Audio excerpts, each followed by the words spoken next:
This episode of Tales from the Lot is sponsored by ShakedownT-shirts.com with unique lot-style t-shirts, license plate frames, coffee mugs, and all sorts of things for Grateful Dead, Fish, Zappa, Panic, and more. ShakedownT-shirts.com, where all U.S. orders over $35 ship free. And just for Tales from the Lot listeners, use the code LOT20 for 20% off of any order. That's LOT20. Hey, hold on a second there. Rewind the tape. If you're just clicking play right now, you're jumping into part 6 of our 6-part series, Truckin Through Time. We're at the very end of the line here, covering 90 through 95. So if you want to skip the introductions and dive straight into the stadium era and the final years on the road, hey, welcome aboard. Pull up a chair. But if you want the whole story from the beginning, from the kazoos to the acid tests on through the golden era of the 70s, you're going to want to drop back down to the feed and scroll to part 1, which is episode 28. All right. For everyone else who's been riding shotgun with me for the last 5 episodes, let's get to the final chapter. Tales from the Lot, Truckin Through Time, Part 6. Hey friends, we finally made it. If you've been riding with us through this Truckin Through Time series, we've covered 30 years of history. We've seen acid tests, the peaks and valleys of the 70s, and the neon comeback of the 80s. But today we're pulling into the station. We're talking about 1990 through 1995. This is the era where the story stops being something I read about and starts being something I lived. This is my era. Between 91 and 95, I saw a ton of shows. I slept in my Chevy Cavalier sometimes. I ate more lukewarm grilled cheese than any doctor would recommend, and I learned that a miracle wasn't just a religious event. Or maybe it is. I don't, whatever. By the time I got on the bus, the scene was a full-blown traveling civilization. But it was also an era of deep shadows. We were watching our heroes get tired, and we were clinging to every dark star like it might be the last one ever caught in the wild. So, let's talk about that final chapter. The years of Brent's goodbye, the Vince years, the stadium peaks, and that long, bittersweet walk toward the end of the road. We start in 1990, and man, the year started on such a high. If you listen to the Spring 90 tour tapes, especially those NASA or Nick shows, the band is a freight train. Brent was at his absolute peak. He and Jerry were finishing each other's sentences. But then, July 26th happened. Brent passed. It wasn't just a keyboard player leaving. It was the emotional anchor of the 80s era being cut loose. And even though they should have pulled into a rest stop, they didn't. The bus kept right on trucking. It just picked up a 2-headed keyboard beast. You had Vince Welnick from the Tubes trying to find his footing. And you had Bruce Hornsby from the Heavens sitting in on grand piano, basically acting as a musical lightning rod for Jerry. Every Deadhead from this stretch remembers the Bruce years. He pushed Jerry. He'd play a lick, Jerry would smirk and play it back, and suddenly we were in 20-minute Scarlet Fires that felt like 77 again. And as a personal note, I would recommend the Scarlet Fire from my first show, 6/7/91 at Deer Creek, has that exact feel. And maybe it's the piano of Bruce, sort of reminiscent of how Keith played, and it just gives it that sound, but check that one out. And the lot culture by 91 was just massive. Shakedown Street wasn't just a row of vendors, it was a goddamn bazaar. I remember walking through the lot at Soldier Field and seeing people selling everything from hand-carved pipes to actual legal advice. Tape trading was at its institutional peak. Drum circles were massive and scattered everywhere. As you walked, you'd hear 4 different shows playing out of 4 different vans, and you could tell exactly what year each one was from just by the sound of that guitar. It was beautiful. Those days and those parking lots, followed by seeing the Dead in the evening, is what Nirvana must feel like. I've been chasing that feeling ever since. By 92 and 93, the scale of the thing was almost hard to wrap your head around. They were playing to huge crowds, Soldier Field, Giant Stadium, Buckeye Lake, and this is the era where the scene became the main attraction for a lot of people. The family was global. You'd meet someone in the lot in North Carolina, and 3 weeks later, you'd see them in line for tickets in Vegas. We were a migratory tribe. I remember the tick and hunt of the 90s. Pre-internet coordination was a work of art. You had to know which record store to be in line at and which little city that would have the least amount of people show up. And then I'd fund the rest of my entire summer by selling cold bottles of water and after-show grilled cheese off a little Coleman stove. It was a self-sustaining community. We didn't need the outside world. And honestly, the outside world was starting to get a little nervous of us. Musically, the highs were still there, but they were becoming moments rather than entire shows. We'd sit through a shaky first set looking at each other like, is Jerry okay? And then he'd step up for a Standing on the Moon or Stella Blue, and the entire place would go silent. You could hear a pin drop. That was the magic. The collective realization that even if the engine was sputtering, the soul of the thing was still completely intact.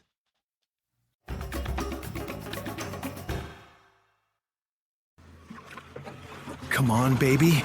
Just make it to the next show. And we're walking. Every year, thousands of concertgoers find themselves stranded on the side of the road. Flat tires, dead batteries, overheated engines, and that mysterious dashboard light that looks like a turtle riding a bicycle. Introducing Help on the Way Roadside Assistance, the nation's premier emergency response service specifically designed for concertgoers and people who describe their vehicle as mostly reliable.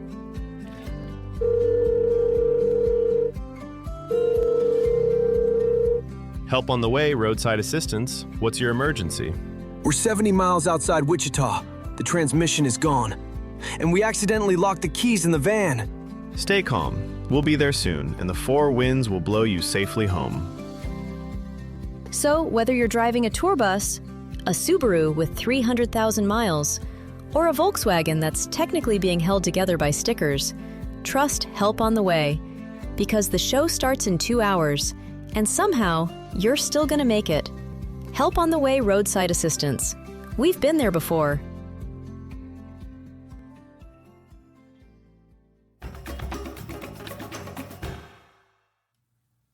In 1994, the energy started to shift. If I'm being honest, and we have to be honest on this show, right? Or else what are we doing here? You could feel the strain. The tempos were getting slower. Jerry was looking way older than his years. But the loyalty of the fan base, that loyalty was unbreakable. We were seeing shows because we knew the window was closing, even if we didn't want to admit it. Every deadhead I know has a 94 story, usually about a night where the band struggled. But then Jerry hit that one note in War Fret that made you cry. The You Had to Be There culture was at an all-time high. Tape traders weren't just looking for perfect shows anymore. They were looking for soulful ones. We were preserving the decline with as much love as we preserved the peak. We were all just huddled together watching the sun go down, listening to a band that had become the soundtrack to our entire lives. It was bittersweet. We were still dancing, but we knew the end was near. And then came 95. It's hard to talk about 95 without getting a lump in your throat. The spring and summer tours, they were heavy. There were moments of brilliance, sure, of visions of Johanna or of So Many Roads, but the air felt thin. The lot was getting darker too. The gate crashing at Deer Creek, death threats, the lightning strike, the wooden deck collapse. It felt like the universe was telling us the party was over. But we kept going. I was at a lot of those final shows. I remember being at Deer Creek before the gate crash show started and looking around at the thousands of tie-dyed souls and feeling this overwhelming sense of gratitude. I remember breathing it in and thinking, I never want to forget this moment of beauty. It was almost tainted by what happened later that night, but I managed to hang on to that moment of pure joy through it all.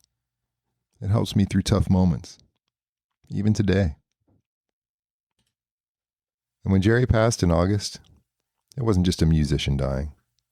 For those of us who had spent time in those lots and those arenas that felt like church, it was crushing.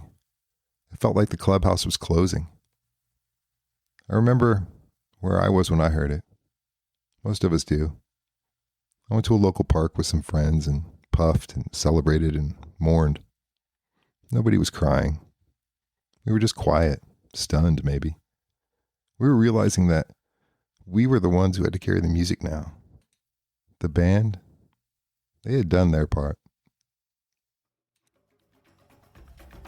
So here we are, 30 years of history, and it all leads back to a feeling. When I look back at my shows, I don't just remember the musical moments that changed my life.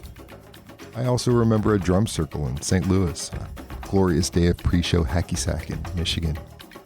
The party we had with so many friends that we didn't even know when Richfield got snowed out. I remember the people I met whose names I never knew, who I'd share a bottle of water with in a heartbeat. The Grateful Dead weren't just a band. They were a permission slip. They gave us permission to be weird, to be kind, to be curious, to build a world that functions on something other than greed.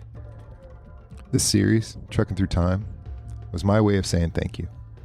From the Jug Band days in 65 to the final notes at Soldier Field in 95, this journey has been the greatest story ever told. And even though the bus stopped in 95, the tracks are still there. Every time you put on a tape, every time you meet a stranger in a Dead shirt and give them a nod, it continues. I want to thank you for riding with me through these 6 episodes. It's been an emotional one for me, especially this last stretch. I've had to stop the recording a few times, take a breath. I'm Will. This has been Tales from the Lot, Truckin Through Time. I'll be back with more interviews and stories from the scene soon, but for now, keep that joyous feeling alive and keep spreading it. Stay kind, friends.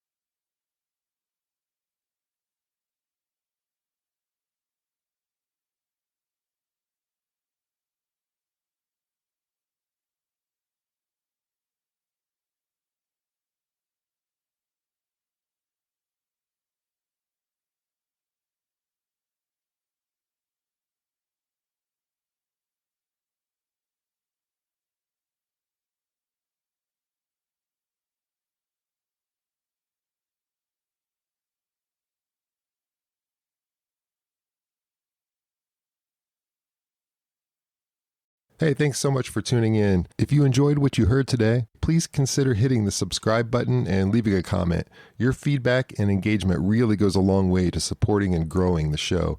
And really, this is your show with your stories. So if you have a story, or even a few of them from seeing Grateful Dead shows or experiences of how the band has impacted your life in some way, I'd love to hear from you and have you on. My email is will@talesfromthelot.org. Reach out. Or you could use the new text me feature that's in the show notes. You can easily reach out and connect with me directly that way. And don't forget to follow on Facebook for updates and exclusive content. And for those who prefer watching, full videos of every episode are available on my YouTube channel. So thanks again, and please be kind to yourself and others.